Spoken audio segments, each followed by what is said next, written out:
Vande Krishna Foundation presents.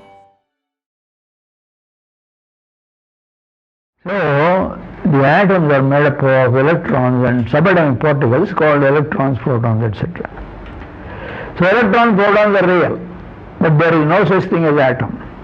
And yet people refer to it as atom, and they may be having different names for that in different languages. But the same four vrittis are responsible for your saying that atoms exist. Well, it was taught in the chemistry class, but there are elements, and each element is actually made up of atoms. And there are subatomic particles, also electrons, protons. And electrons, protons are real. If they group in a particular number around a nucleus, well, you find it called one element, carbon. Another number of electrons, oxygen, and still another number of electrons revolving around a nucleus. It exhibits certain characteristics, and you call it hydrogen. So what is real? Electrons and protons are real. Atoms are not real. And why do you say atoms then? Why do so many people say, all chemistry people talk about atoms? Why? Because they are taught like that. In the chemistry class, they are taught, you say this is atom, and this is the atom of such and such an element. There are 100 elements in the world. Always they talk and talk, teaching. Actually, if you see, examine closely, there is no such thing as atom. Only electrons and protons are present. They vary in different numbers and consequently different characteristics. You give separate names. Same Pratyakša Pramana, Viparya, Vikalpan, Smriti, Vritti. These four vrittis are responsible for your committing the mistake of recognizing atom as a fact. Electrons alone are fact. And if further examine what electrons and protons are, they found to their great surprise that there is no such thing as a material entity, electron. It is only electrical field. Electrical energy is there. And the quantum energy may be higher or lower, that's a different thing. But energy it is. It's positive energy, negative energy. Electrons are negative and protons are the positive energy. So where have we come? We started with the cloth. We thought it was real. And we found that it is not real. Only threads are real. And we thought threads are real. We found that cotton is real. And further examination revealed that cotton word is there. But there is no corresponding substance there. Only the hair is there. Cotton seed hair. And is found to be cellulose, a carbohydrate. That is real. But then again when you examine closely, they found that only atoms are real. And further examination revealed no atoms, only electrons and protons are real. On deeper examination, they found there is only energy. So the scientists have come to the conclusion, Sarvam Shaktimayam Jagat. What they thought material world so real, for 2000 years they studied and said this is real, the matter. And to their surprise they found there is no such thing as matter. Matter is made up of atoms. Atoms are made of electrons, and electrons are only energy waves, positive and negative. So Patanjali Maharshi seems to be right, that we are seeing so many things, cloths, threads and cotton, this, that and all that, because at every stage, at every level, we are under the influence of four vrittis, chitta vrittis. Where are the chitta vrittis? They are there in your mind, the so-called general term mind, or antakarana to be technically correct yogic term. And in this chittam is there, chitta vrittis are there, and these four vrittis are universal, and they are influencing people to see cloth, thread, cotton, this atom, that atom, and so on and so forth. So the whole world of diversity is there because of the chitta vrittis which are influencing people in general. If you remove the chitta vrittis, there is no such thing as world. Only energy is present. This is real. And nobody can deny it now, because they have demonstrated the same by throwing atom bomb on Hiroshima and Nagasaki. Enormous energy there is in the atom, and you cannot deny it because they have demonstrated it in such a powerful manner. Energy alone is real. And what is energy? Well, nobody knows even today. They say something, flow of electrons and so on and so forth, or energy, the capacity to work, so the definitions are there. But they tell us nothing about that thing, whether it is a man, human being or animal, plant, tall, short, black or white, what is it? But can we deny it? We can't deny it, because it is manifesting in so many forms. It is performing so many activities. Electricity is there, well, the fan moves, the light bulb shines, and so on, so many activities. Suddenly they stop, and then you say electricity is gone, no current, the thermal station, shortage. So you find we have arrived at something which seems to be nothing, but which is everything, including the material world. And we have seen previously that this I am is the culprit for the whole drama and cinema and action here. And this I am is nothing but existence, awareness and bliss, and none of them you can catch hold of. Nothing material. What is existence? What is awareness or consciousness? Nobody knows. Huge books have been written. 108 Upanishads describe about Prajnanam Brahma, Ham Brahmasmi and so on. You will see tomorrow what they are. But then the point is, nobody knows what this consciousness is. They are struggling. They are writing books, more books are coming. Now international conferences are being held to understand what this consciousness is. And Upanishad Rishis, all the 108 Upanishads talk about Prajnanam Brahma and so on and so forth, so many words, so many aspects. And finally they say it cannot be described, it cannot be denied, it appears to be nothing, it is everything, all the living things. You see, life phenomena is there, and so you can't deny it. So two things, one is consciousness or intelligence, another is energy. Energy has no intelligence, but these two join together and form what is called Chit Shakti or the mind. The mind is very mysterious. It has got two aspects. It behaves very intelligently, and it is a great power. The greatest power in the world is the mind. And according to Vedanta and Yoga, it is the Maya Shakti, it is mind. It is responsible for the entire world and the universe.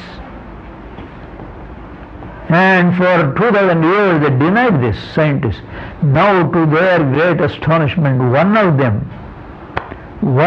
by name Robert Lanza, he has come up with this theory and said everything is mind and intelligence called consciousness.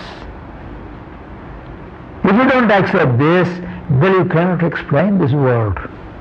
So that is what he is saying. And the other party, the previous one, they explained it so many ways, Big Bang and this, that and all that. And it is all nonsense. All nonsense and rubbish. This alone is real. Consciousness is real. Energy.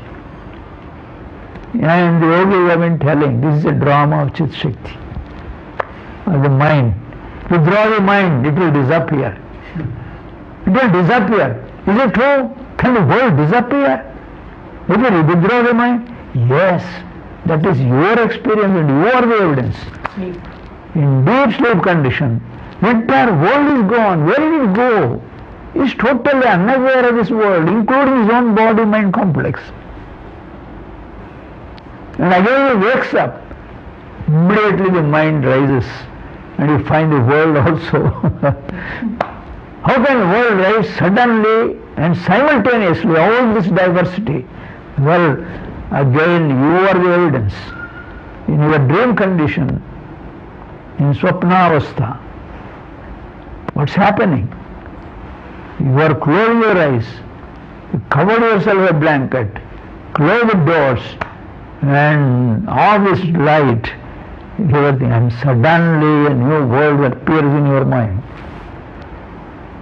And it is so real that you are deeply affected by anything that happens there.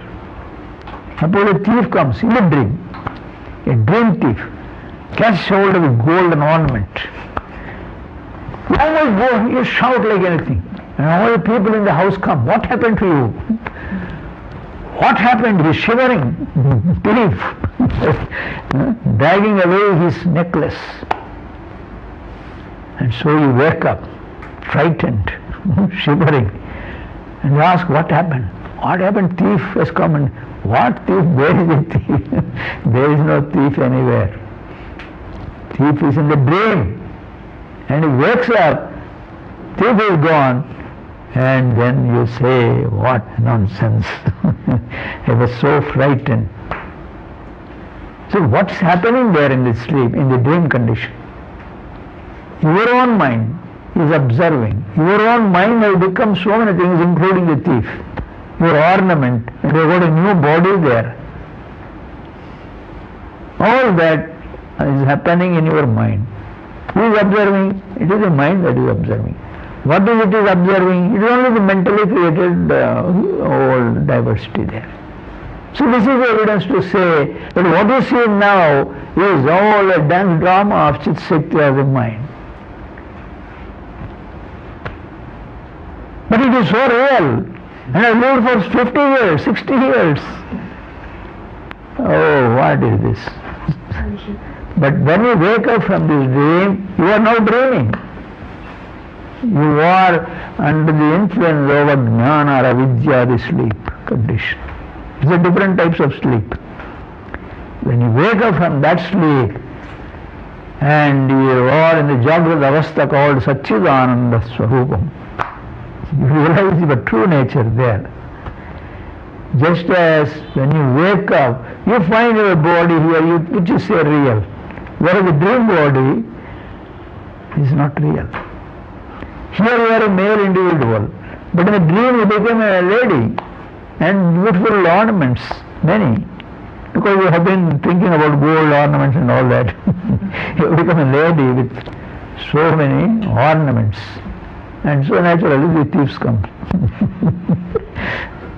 So this is the evidence. You are the evidence, and your daily experience in sleep is the evidence. But all you have to do is wake up from this dream.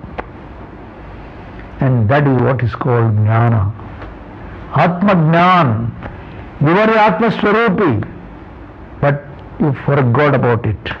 And you are dreaming about this, and you had many, many dreams, and so many other bodies you had. And now you wake up. Atma jnan, self-realization. And then you see you are divine. Happiness is your nature. You need not acquire a car, a husband, wife, and all those things for getting happiness. It's all nonsense. What is to be acquired is jnana, is knowledge that you are the divine. You are Satchidananda. And not only that, there are not so many I ams. There is only one I am. Only one I am. And what is nature? Sat, Chit and Ananda exist in the awareness in place. And it is infinite. And what about these I ams? So real here. Each I am is something like a wave of Satchidananda. Some small waves, some big waves. One is a Obama wave, another is I find here Dr. Kapoor here and our friends here, French people. That is a big wave, this is a small wave, but still wave, nothing else. You go inside and see only Satchidananda here, Satchidananda in the Obama, but they are big and small waves in the ocean of Satchidananda, which is infinite in nature. So this is a great discovery of the Upanishad Rishis. And we have explained it in the Nandanyat Upanishads. And a summary is given briefly in Bhagavad Gita. And there Lord Krishna is said to be explaining these things. And there are so many other instances. Ramachandra is being taught by Vasishtha Maharshi, Yoga Vasishtha. He gives so many examples for what we have just now discussed. So, this is about Patanjali Maharshi. Patanjali Maharshi, in his Yoga Sutras, is saying all this is due to Chittavritti's influence of Chittavrittis. So there is no use trying to control the mind, thoughts and all that, because Chittavrittis are responsible for such thoughts. You arrest them, the mental tendencies or Chittavrittis, and then there is no thoughts at all. So he describes various methods for arresting these mental Chittavrittis. And those methods have to be practiced. That's what we are trying to do. And practiced for a long time with patience and perseverance. There is no getting in doing a hurry.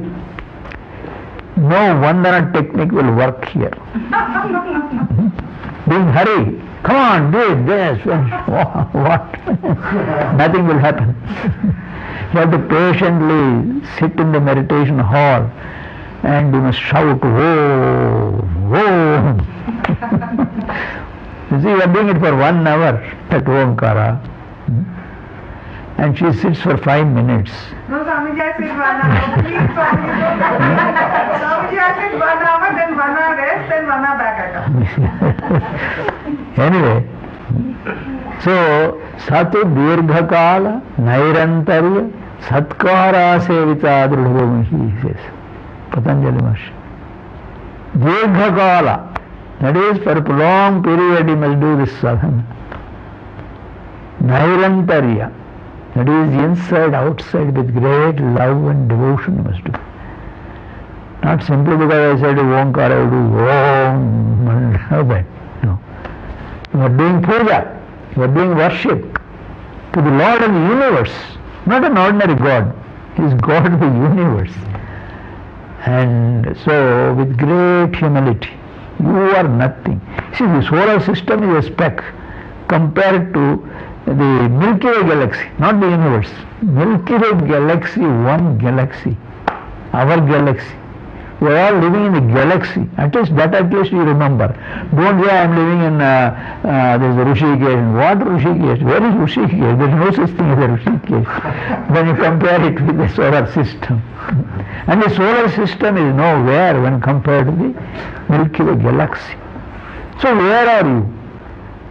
You say I am present. My name is Vandana, not ordinary. And she says, I am Annapurna. Where is Annapurna? Where is? I am Subbalakshmi, she says. But where is? All these are imaginary things. You are illusion, that's it. Anyway, the Maharshi's presentation is very clear, very scientific. He is a scientist of scientists. Patanjali is not an ordinary person. He is authority on the Sanskrit grammar. He is a grammarian. And he has designed this Raja Yoga, which is so scientific. What I mean by scientific is, if you follow him, immediately the result will be there. Suppose we say, you add turmeric and lime. Lime is white in color. Turmeric is yellow. If you add these two, you will get red color. Suppose I say that. Everyone is arguing, how can white lime and yellow turmeric give rise to a red color? These are nonsense you are talking, you must say. There is no need to argue. You bring lime, you bring turmeric, add them and see for yourself. So there is a need for quarrel. Just do the experiment. So also Maharishi Patanjali. He is saying yoga chitta vritti nirodha. Yoga means arresting the mental tendencies. If you arrest them, You will be in your natural state.